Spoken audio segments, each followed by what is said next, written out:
सैनिक स्कूली काउंसलिंग के इम्पोर्टेंट टॉपिक पे आज बात करेंगे कि अगर मेरे पास एनएसएस से कॉल आ रहा है तो क्या करें।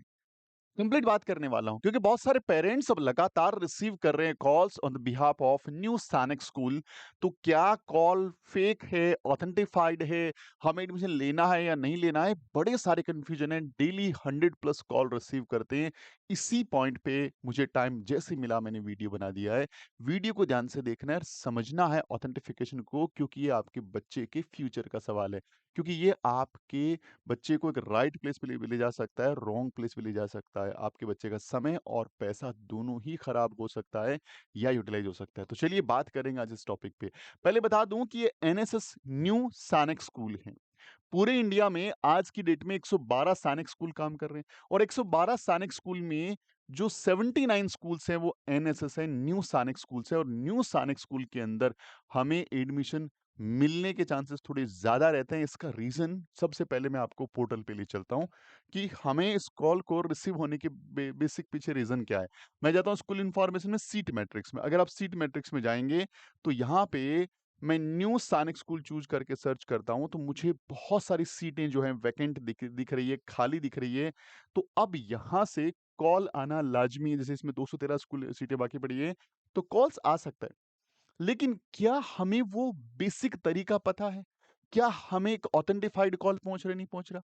और क्या वो न्यू सैनिक स्कूल है भी या नहीं भी? बहुत ज़रूरी है इन चीज़ों को जानना। तो सबसे पहला काम आपको क्या करना है कि आपको ये जानकारी ज़रूर रखनी है स्कूल इन्फॉर्मेशन वाले टैब पे जाकर के कि कितनी स्कूल आज की डेट में रनिंग में है। देखिए यहाँ पे यदि बात करें तो 33 तो हमारी हो गई है ओल्ड वाली। यहाँ तक 33 ओल्ड वाली होगी। उसके बाद यहाँ से स्कूल हो रही है 34 से लेकर के जो टोटल 112 स्कूल्स है उन सब का। देखिए हर स्कूल का नाम, ओल्ड सैनिक स्कूल है, न्यू है, कौन से स्टेट में है, डिस्ट्रिक्ट कौन सा है, टाइप कौन सा है, सेटअप कैसा है, उनकी वेबसाइट, उनकी emails, contact number of principal, administrating incharge के, नियरेस्ट एयरपोर्ट कौन सा है, रेलवे स्टेशन कौन सा है, बस स्टैंड कौन सा है, पोस्ट ऑफिस कौन सा है, और स्कूल का लॉन्गिट्यूड और लैटिट्यूड भी गिवन है। अब सपोज करिए कोई एक्स स्कूल से फोन आया। पहले तो वो फोन आना, आपको ये यहां से पहुंचने की बजाय सबसे पहले आपको जाना है अपने क्रेडेंशियल्स में और लॉगिन करके देखना है कि आपको किसी राउंड ऑफ काउंसलिंग में कोई स्कूल अलॉट हुई है क्या। क्योंकि स्कूल अलॉट हुई है तभी तो कॉल आ सकता है। अब वरना तो रैंडम किसी भी स्कूल में एडमिशन ले लो। अब ये स्कूल डायरेक्टली कॉल क्यों कर रही है? क्योंकि इनके पास वैकेंसीज अवेलेबल हैं और ये वैकेंसीज हमें उस प्रोसेस से मिले तो ठीक है। अगर प्रोसेस से नहीं मिल रही है तो मेरे हिसाब से ये कोई प्रोसेस आपको नहीं फॉलो करना चाहिए। क्योंकि डायरेक्ट कॉल का मतलब तो आपने सैनिक स्कूल सोसाइटी की प्रोसेस से तो एडमिशन नहीं लिया। क्योंकि इन स्कूलों में जो है रनिंग बच्चों को भी ले सकते हैं ये। तो आपके बच्चे को यदि कोई कॉल पहुंच रहा है तो सबसे पहला काम पोर्टल पे जाना है, साइन इन करना है और अपने क्रेडेंशियल डाल के लॉगिन करना है कि क्या कोई स्कूल आपको अलॉट हुआ है। अगर वहां पे किसी स्कूल का नाम दिख रहा है तो फिर जाइए उस स्कूल की जानकारी के लिए यहाँ पे आ सकते हैं और जानकारी ले सकते हैं। अच्छा, आपको स्कूल चेंज करना है, नियरेस्ट कोई इनमें से कोई स्कूल है, वो स्कूल आपको अप्रोच कर रही है, वो आपका पर्सनल डिसीजन है। उसके लिए स्कूल की ऑथेंटिफिकेशन के लिए इस साइट पे जाकर के चेक कर सकते हैं कि वो एनएसएस की कैटेगरी में है भी या नहीं भी। बहुत सारी स्कूलें जो कॉल करे जा रही है और सरप्राइजिंगली वो खुद न्यू सैनिक स्कूल है ही नहीं, वो इस लिस्ट में नहीं है।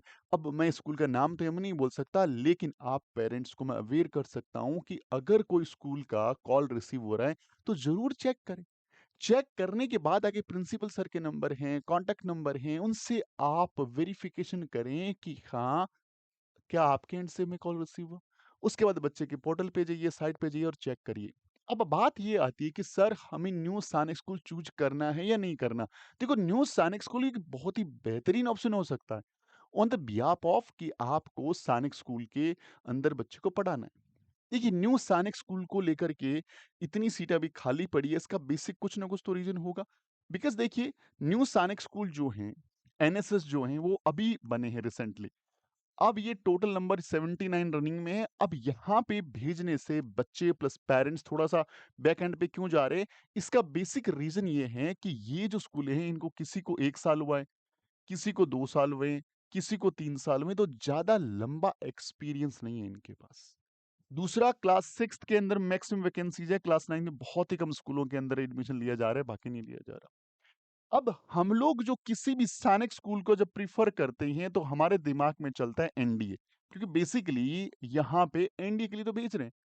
अब एनडीए के रिजल्ट्स की बात करें तो ये स्कूलों के बच्चे अभी तक 12th में पहुंचे ही नहीं है, तो पेपर कहां से देंगे? इन न्यू सैनिक स्कूल के रिजल्ट्स का कोई डेटा अवेलेबल ही नहीं है, तो हम नहीं कह सकते कि ये स्कूल्स आगे जाकर के किस फॉर्मेट में कितना सक्सेस रेशियो रहेगा एनडीए के अंदर, ये डेटा नहीं है। तो सबसे बड़ा चीज तो ये हमें दिख रहा है, बट इसका मतलब कतई ये नहीं है कि न्यू सैनिक स्कूल के आगे जाके रिजल्ट्स अच्छे नहीं रहेंगे। हो सकता है कि कुछ स्कूलें बहुत ही बढ़िया कर जाएँ, जो ओल्ड सैनिक स्कूल भी ना कर पाएँ, उससे बेहतरीन कर सकते हैं। डिपेंड करता है कि उनकी जर्नी किस ढंग से, उनमें अभी किस ढंग से ध्यान दिया जा रहा है, उन बच्चों को कैसे तैयार किया जा रहा है। हो सकता है कि जब ये बच्चे 12th में पहुँचे इनके, और हो सकता है मिरेकल आपको देखने को मिले। कुछ स्कूलों के नाम बहुत ही शानदार ढंग से आपको देखने को मिले, वो एकदम अचानक से बहुत बड़ा नाम बन के आ जाएँ, तो डिपेंड करेगा इनकी जर्नी के ऊपर। सेकंड थिंग जो इम्पोर्टेंट है, यहाँ पे इनका डेटा अवेलेबल नहीं है नेट पे, जो डेटा हमें चाहिए। हमें बिल्डिंग्स के फोटोग्राफ तो देखने हैं, लेकिन उससे इम्पोर्टेंट वहाँ का स्टाफ कैसा है, वहाँ का करिकुलम कैसा है, वहाँ पे कोचेस कैसे हैं, वहाँ के एनडी के लिए क्या प्लान किया जा रहा है, यहाँ बच्चों को अभी से डिफेंस के लिए कैसे तैयार कर रहे हैं, वहाँ पे इंटरव्यू के बारे में कैसे बता रहे हैं, कि वहाँ पे कौन से बंदे हैं या कौन सा स्टाफ है जो डिफेंस से बिलॉन्ग करता है, वो इसको पूरा सुपरविज़न करेगा, क्योंकि एनडीए के लिए केवल रिटन एग्ज़ाम पास कराना कहानी नहीं है। एक ओवरऑल पर्सनैलिटी बच्चे में डेवलप करनी पड़ती है, तब जाके वो एसएसबी का एग्ज़ाम क्लियर कर पाता है। तो ये डेटा अवेलेबल नहीं होने की वज़ह से we are not able to take the right decision for that. और उसके बाद आती है फीस स्ट्रक्चर, यानी फीस स्ट्रक्चर इनकी ज़्यादा हो सकती है।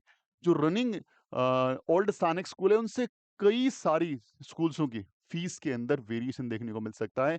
फीस थोड़ी ज़्यादा हो सकती है, जो आपके अफोर्डेबल लेवल से थोड़ी बाहर हो सकती है। तो कुछ ऐसे बेसिक रीज़न है, उसके बाद डिस्टेंस को आपको देखना है। तो ये सारी चीज़ें जिसकी वजह से हम लोग क्या है कि न्यू सैनिक स्कूल में एडमिशन को लेके बच्चों में इतनी जो आप में दिखाने की इतना उत्साह नहीं उनमें दिखा। तो ये बेसिक कुछ चीज़ें हैं जो आपको ध्यान रखनी है। अब मुद्दे की बात ये है कि न्यू सैनिक स्कूल से कॉल आता है, तो एक अच्छा ऑप्शन हो सकता है, अपने बच्चे को सैनिक स्कूल पढ़ाने का सपना पूरा कर सकते हैं। नंबर 1 चीज़, चेक करिए कि ऑथेंटिफाइड है या नहीं है। कहाँ से चेक करेंगे? नेट पे जाकर के। थर्ड थिंग, पर्सनल विजिट करिए, ये सारे डेटा को आप देखिए, कोई डेटा आपके पास अवेलेबल, स्कूल के पास जो अवेलेबल है उसको देखिए, वेरीफाई करिए। अगर आप सैटिस्फाई होते हैं तो टेक द एडमिशन, कोई टेंशन वाली बात नहीं है। फोर्थ इंपॉर्टेंट चीज, फेक कॉल से बचें, ध्यान रखें, अनवांटेड कहीं से कॉल आ गया, सीधा आप चले गए, और बाद में हमारे पास या किसी भी एकेडमी में कॉल करने से हम लोग सिर्फ वीडियो बना सकते हैं, आपको जानकारी दे सकते हैं। We are not authentified person to कि आपका पैसा वापस दिलवा दें, आपके इश्यूज को सॉल्व करा दें, हम लोग नहीं कर सकते। वो आपकी अथॉरिटी ही कर पाएगी, तो वहीं पे आपको कम्युनिकेट करना है।